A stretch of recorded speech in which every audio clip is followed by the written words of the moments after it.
All right, Dad? All right, Pete? Nothing like a nice cup of tea. Nothing like a nice cup of tea, Pete.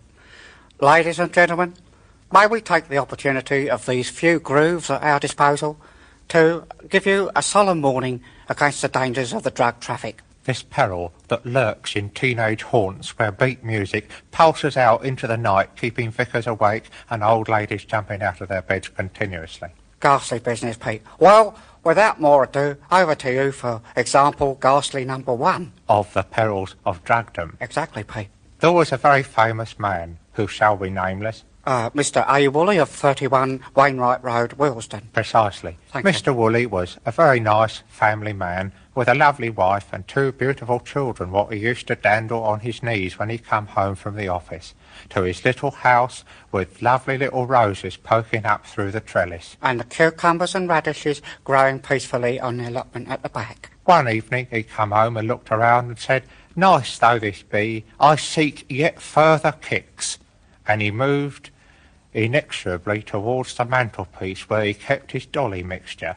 Seizing hold of some of the mixture, he plunged it into a glass of cherry brandy, quaffed it down with one draught, and he was, of course, on cloud lucky 1.5, swinging away right up and grooving tremendously. Freak out, baby. Freaking out completely.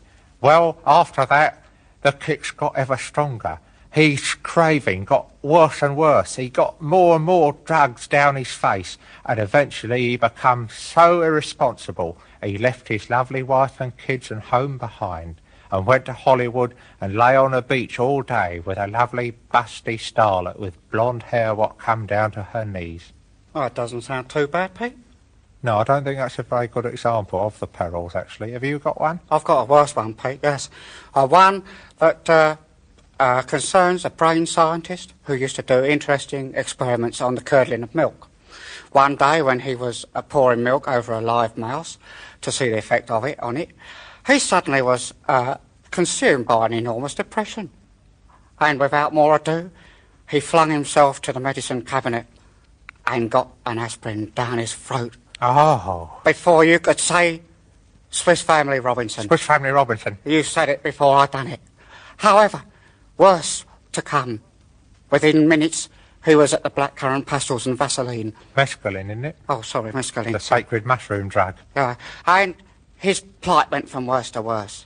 And now he leads his life as a rake, nestling in burnt leaves and compost at the bottom of the garden.